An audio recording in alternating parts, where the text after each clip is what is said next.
Member of Parliament for Ablikuma Central is in the studio. Theophilus Tetechai. A very good morning to you, Theo. Yeah, good morning. And Nana himself is also here. Henry Kwabna Kukufu, Member of Parliament for Bantama. Thanks for joining me. Thank you. Yeah, thank you. All right. And now let's look at the discussions. We know this has seemed to have gained a lot more prominence about the IEA debate. But we'll do that very soon. Okay, don't worry. But let's talk on corruption. Yeah. The Nigerian president has been reacting to a video which has been published widely, not only by the international news press, but also the papers as well as the media in England, in which there's an anti-corruption summit ongoing in the United Kingdom, of which Ghana's president is even participating, in which, of course, Nigeria and Afghanistan were described as fantastically corrupt. But let's look at Ghana's participation. The other argument is there will be some Ghanaians who apparently are not too happy about the way the president has dealt with corruption in his government, but also generally in the country.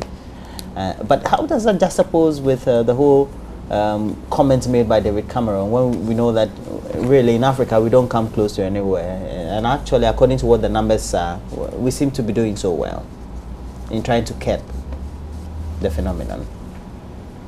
I'll start with you, sir. Oh, okay. Good morning. Morning. To your cherished viewers once again, my Bantama people, and of course Nana Dankwa Kukwado. Yes, he has come back to town. Where did he go? He went to South Africa. Oh, okay. Yeah. He likes going to South Africa. What does he do there? An honorary doctorate degree was conferred onto him. Law. Yes. So Nana is back to town. Dr. Nana Dankwa Kukwado. Well, you may choose to call him so. Then that is it. Yeah, corruption and Africa is synonymous. You talk about corruption and Africa comes into mind. I mean, per continental basis. Most of our underdevelopment, I mean the continent, have been pinched on corruption. It is said that monies that are lost onto the system through corruptive tendencies or eaten up by corruption in Africa amounts to several billions of dollars. Indeed, getting into trillion. So back home in Ghana, we've also have our share. In West Africa sub-region, we had our share. And the comment you just talked about, that purportedly coming from the British Prime Minister about Nigeria. It's not purportedly, it's been published. It's been published. Now, so I've watched the video, so it's true. So it's true, okay. I get it. About Nigeria.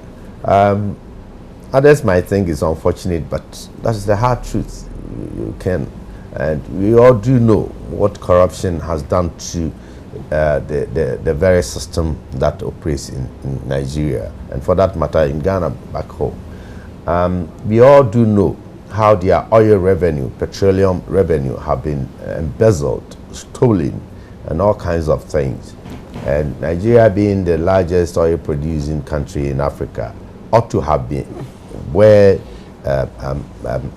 could be counted among major countries, developed countries. But here we are, due to corruption, they have been backtracking and they've been falling behind development and industrialization. So that is the hard truth, but that is true. It is true. I have no tears for Nigeria, and when it comes to the turn of Ghana, you can also not have tears for Ghana. We all pretend like we're fighting corruption, but I don't think we're doing enough. We're doing much.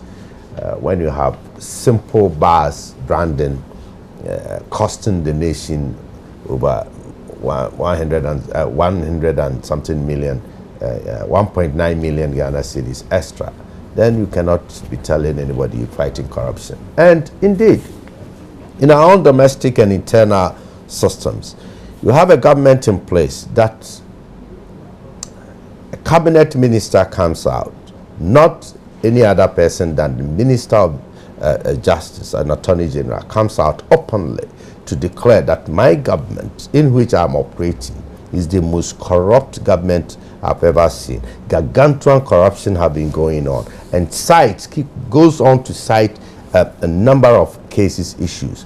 I'm referring to the judgment debt saga, where we had Honorable Martin Amidu, the then minister, the cabinet minister, and we all saw what happened, and we all know what really the situation is. After being kicked out of government, he furthered on to the Supreme Court, the apex court of the land, and he chalked some major landmark successes on behalf of the state by way of fighting corruption. We do know the numerous assignments that individual or corporate or entities have been trying to make in a way of exposing corruptive tendencies that have been swept under the carpet, or they are not out there. And this one, Anas Anas, comes in mind. I mean, what we saw, we rocked the judiciary. I'm told he has a tape on Parliament. We are yet to see. But at all levels of our society, I mean, all strata, we do have corruption embedded, deeply embedded. So the summary of what you're saying is that we have to be real with ourselves and say it's with us. Yes, it is with us. Right. The perception is Please, gone. your summary. I'll give you only 2 minutes. So I'll move on to the subject of the IEA debate. Thank you very much. Yes,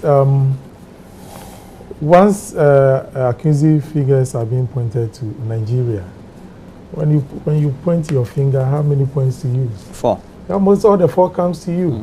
So once the fingers are being pointed to Nigeria, as a country, we also have to look within.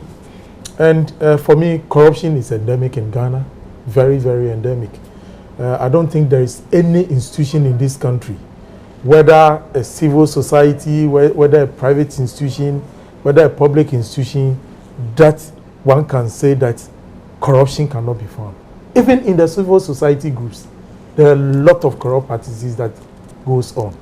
And I can tell you for a fact, we've worked with them, we've dealt with them. So corruption, when we talk about it, shouldn't be looked like something that is far from us. It's around us. It is we the people who involve ourselves in corrupt practices. Even the societies that espouse the fact that when it comes to corruption, they have done very well, are themselves, there are a lot of corruption occurring there. If you go to the US, if you go to UK, almost every country in this world, some form of corruption takes place. But you see, we are looking at the effect and what various governments can do to reduce the effect of corruption. Because at the end of the day, when resources are siphoned, it reduces the living standard of the people. It makes poverty very, very endemic. For example, the president is going to this very summit, but the criticism is that it's very hypocritical. That's the criticism. It is and that his government doesn't fight corruption as it should. To be honest with you, we can argue that we are not satisfied, or the level at which we want corrupt practices to be handled are not handled. But I can say on the fact that if we look at leaders that this country Ghana have had, who have come out courageously to fight corruption, I can point to His Excellency John Dramani Mahama, because he's the only president that has fought corruption even within his government. How? Yes.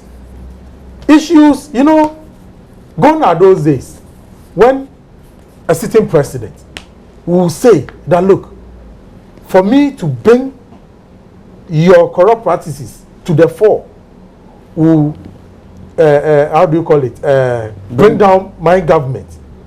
As to a situation where when corruption is reported, action is taken upon it.